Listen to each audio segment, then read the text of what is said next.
এদিক থেকে কাটা হয়, একদম সোজা। হ্যাঁ হ্যাঁ, এদিক থেকে কাটা হয়। এক টানে কাটা হয় বলে শুনছি। এক টানে এটা আসলে বেলেটের উপরে নির্ভর করে, যে বেলেটের যদি দাঁত থাকে এক টানে কাটা যায়, আর না হলে ওটা তেমন বাধ্যতামূলক না যে এক টানে কাটতে হবে। আচ্ছা। তারপর যেটা ফাঁসির, যেটা এই ফাঁস নিয়ে মানে হ্যাঙ্গিং নিয়ে মারা যায়, তখন তার এটা এখান থেকে কাটা হয়। ও আচ্ছা, তাহলে এখান থেকে, মানে হ্যাঁ এখান থেকে কাটা হয়। এটা এই যে এইখানে ইউ আকারে হবে। ভাই শরীরে আঘাতের পরে নীল দাগ দেখা যায় কেন, মানে এটা কি কোনো কারণ আছে নাকি?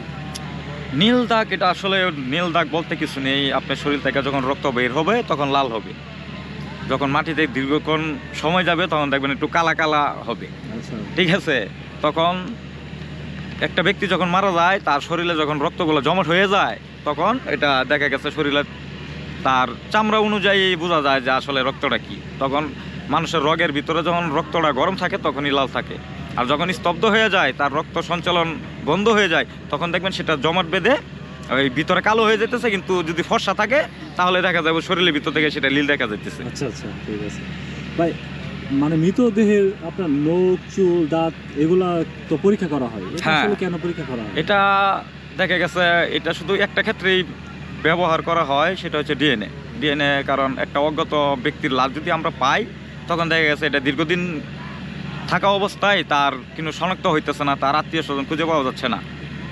ওই তখন দেখা গেছে এটিকে সংগ্রহ করে রাখা হয়, যদিও ভবিষ্যতে 2 মাস, 3 মাস, 6 মাস বা 1 বছর পরে যখন এটার খোঁজ হবে, তখন তাদের সাথে ওই ডিএনএর মাধ্যমে এগুলো মিলিয়ে দেখা হয় আর কি, যে এটা কি।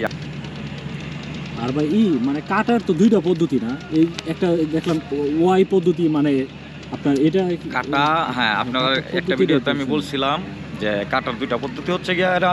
আপনি দেখবেন যে বিষ, মার্ডার বা আদার্স, একমাত্র ফাঁসি ছাড়া যেভাবে মারা যায়, তখন আপনার এদিক থেকে কাটা হয়, একদম সোজা। হ্যাঁ হ্যাঁ, এদিক থেকে কাটা হয়। এক টানে কাটা হয় বলে শুনছি। এক টানে এটা আসলে বেলেটের উপরে নির্ভর করে, যে বেলেটের যদি দাঁত থাকে এক টানে কাটা যায়, আর না হলে ওটা তেমন বাধ্যতামূলক না যে এক টানে কাটতে হবে। আচ্ছা। তারপর যেটা ফাঁসির, যেটা এই ফাঁস নিয়ে মানে হ্যাঙ্গিং নিয়ে মারা যায়, তখন তার এটা এখান থেকে কাটা হয়। ও আচ্ছা, তাহলে এখান থেকে, মানে হ্যাঁ এখান থেকে কাটা হয়। এটা এই যে এইখানে ইউ আকারে হবে, ইউ আকারে। এরকম। তার মানে দুইটা পদ্ধতি। হ্যাঁ 2টা পদ্ধতি। ফাঁসিটা এইভাবে কাটা হয় কারণ এনে গলায় কোনো সমস্যা আছে কিনা এটা দেখার জন্য। মানে আরেকটা ইম্পর্টেন্ট জিনিস জানি, সেটা হচ্ছে আপনার যে গর্ভ অবস্থায় যে মহিলাদেরকে পোস্টমর্টম করা হয়, এটা আসলে কিভাবে করা হয়, মানে এটা প্রসেসটা কি? ওটা সিম্পল, একই। তার বাচ্চাটা কি বের করা হয়? হ্যাঁ বাচ্চা বের করা হয়। মানে জাস্ট সিজারের মতো? হ্যাঁ হ্যাঁ, না সিজারের মতো না, তখন ওটা সিজার করার দরকার পড়ে না। কারণ যখন দেখবেন আপনার গলা থেকে নাভি পর্যন্ত কাটা হয়ে গেছে, তখন তো পেটে এইভাবেই বের হয়ে যায়, তখন তো এটা আর সিজারের সিস্টেমে কাটা লাগে না, তখন ওইভাবেই বের হয়ে এটা আসে। তো মানে এইটা ওই সময় তো মনে হয় অনেক কষ্টদায়ক থাকে। কষ্টদায়ক তো, হচ্ছে যে- একটা প্রাপ্তবয়স্ক মহিলাকে মনে করেন কাটা হইতেছে, তার পেটের ভিতর থেকে আরেকটা শিশু বা নবজাতক বাচ্চা বের হইতেছে, এটা আসলে কষ্টদায়ক ছাড়া আর কিছু নেই। এরকম তো এক্সপিরিয়েন্স? হ্যাঁ হ্যাঁ, অনেক অনেক।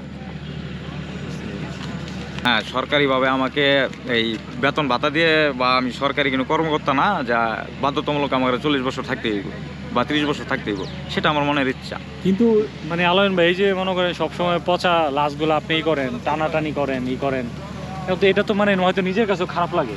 হ্যাঁ কারণ হচ্ছে তো অবশ্যই, এটা খারাপ লাগার অবশ্যই। বিষয়, যেহেতু আমরা মানুষ, হ্যাঁ তো এরকম তো আপনার সবসময় ফেস করাই লাগে। হ্যাঁ, আসলে face এই করা জন্যই লাগে। কি আপনি এটা এই কাজ থেকে আস্তে আস্তে না না না, এই জন্য সরে না। যাচ্ছেন? না না, এই জন্য না। এটা কাজ করতে আমার ভালো লাগে, কাজ করতে ভালো লাগে। কারণ দেখা গেছে একটা মৃত ব্যক্তি মরে পড়ে আছে, তাকে তো সংস্কার করতে হইব, আমি না করি অন্য কেউ। তো এটা তো একটা মহৎ কাজ, আমি ওইটাকে মহৎ কাজ হিসাবে বেছে নিছি, বা ওটাকে পেশাগতভাবে বেছে নিছি। তো বেরিয়ে আসতে চাই এই একটা কারণ দেখা গেছে তো আমি বের হওয়ার মানে হচ্ছে একটা বিষয় যে একটা কাজ করি, কাজ করার পরে তো যদি এটা প্রতি মূল্যায়ন না থাকে, যা মূল্যায়ন না করা হয়, তখন কেমন দেখা যায়। আমি ওই দিক চিন্তা ভাবনা করি, চিন্তা করতেছি যে এই কাজটা থেকে বের হয়ে অনেক দূরে কোথাও চলে যাব। যেন আমাকে আর খুঁজে না পায়। আচ্ছা, তার মানে এই আপনার এই পুরো পুলিশি থানা লেভেলের যে ইগুলা মানে এগুলা সবাই মনে করেন যে বিনা পারিশ্রমিক। এখন দেখা গেছে আপনি সরকারি কোনো বেতন নাই বা সরকারিভাবে কোনো সুযোগ সুবিধা নাই, কি করবেন থেকে? আমারও তো লাইফে একটা সিকিউরিটি আছে, তো এই সিকিউরিটি তো আমার ক্ষেত্রে নাই, তো আমি কি করবো এখানে থেকে? লাভ আছে কোনো? আপনি